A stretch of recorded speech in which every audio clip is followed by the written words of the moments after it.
Welcome to Waters of Memory. My name is Eric. I am a Reiki master, occultist, and shadow work coach. My job is to help you heal, get clear on what you want, and live abundant in your purpose. You can purchase my services or schedule a session with me at my website in the description. And if you have any questions or you want to schedule a free consultation with me, you can do so by reaching out to me through the contact form on my site. If you like what I do here on YouTube, you can support me for as little as $5 a month over on Patreon, and I offer a range of healings, rites, attunements, etc. at the higher tiers. Following on from my video about quantum jumping, I think practically anything is possible on paper. That if you can envision a life for yourself, there is some version of you out there living it right now. But in practice, I'm 5'11". I'm in my 30s. I don't think there's any way that I jump from this reality to one where I am a 6'5" basketball player. And I think if I did pull that off, one, I would not be able to systematize that and sell it for thousands of dollars at retreats. Two, I would have a psychotic break. And anybody who knew that version of me before that moment, they would think I'd gone insane. I most likely would. And I have to imagine that the only way a jump like that would even be possible is if that version of me wanted out of his life, which I don't want to know what I'd be going into. Probably some Jason Bourne type stuff. Of course, this has another serious obstacle in that I have never wanted to be a professional athlete of any sort over the course of my entire life. But let's say there was a guy in the same shoes as me who did want that or had convinced himself that he wanted it.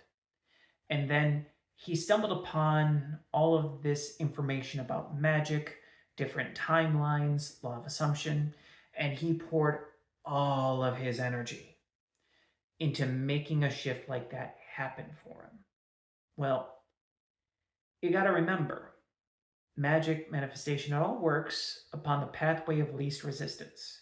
And it works according to what you actually want and not what you are insisting that you want. And a guy like that, what he wants is a break from reality, which is what he's going to get.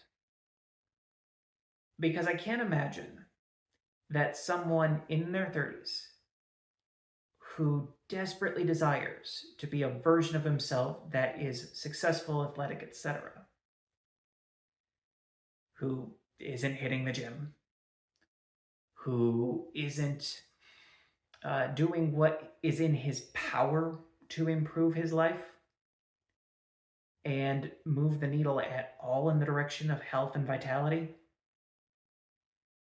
if he jumps straight to, I want to quantum leap to a completely different version of myself, that is self-rejection. It is a denial of his circumstances. It is a denial of anything that he can actually control or influence.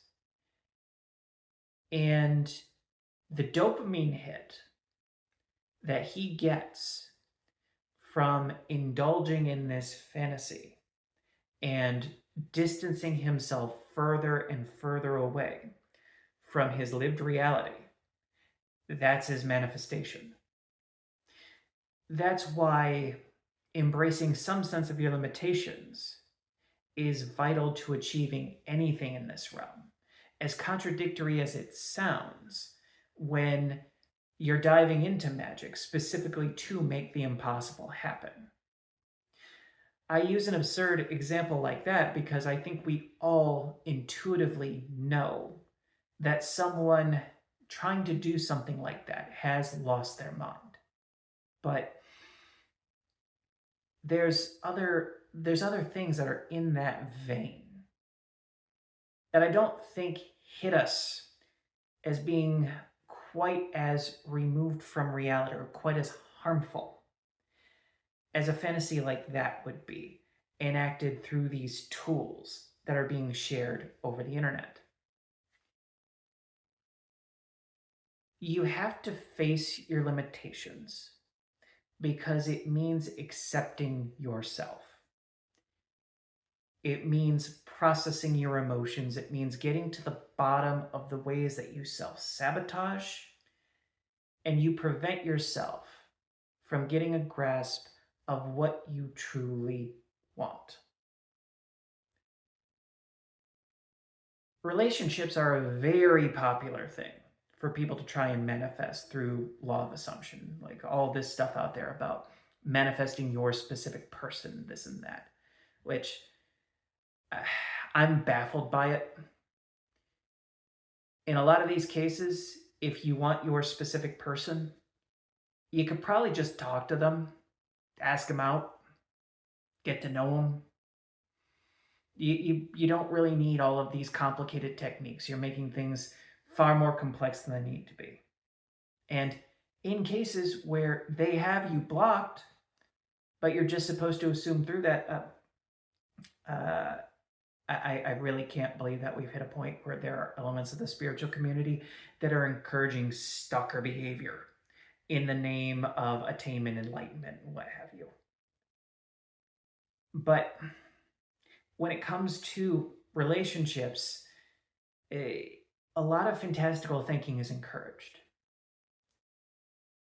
When you're thinking about your ideal partner, it's not a good idea, in my book, to focus solely on the high points, what the honeymoon phase is going to be like, all the joyous experiences that you're going to share.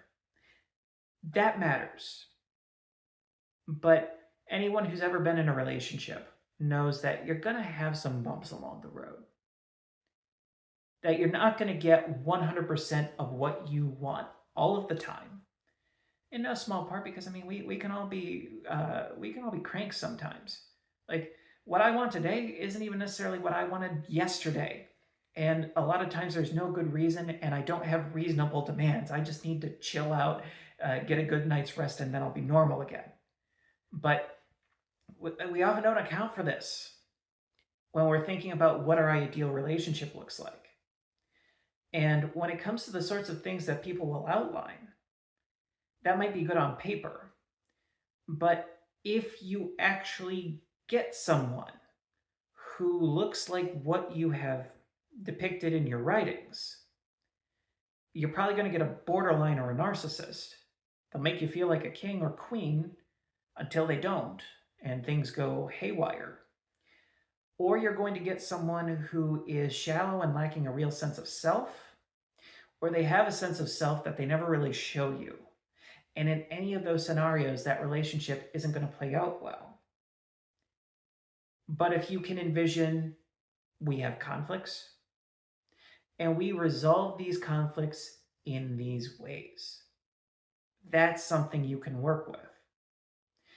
And acknowledging that you're going to face that limitation in your mundane life gets you thinking in terms of what an actual relationship with an actual person is going to be like, and what loving and being loved by an actual person is going to be like, as opposed to having this Barbie or Ken doll fantasy on your in your manifestation journal that you're trying to turn into real life that will end in disaster every single time if you don't adjust.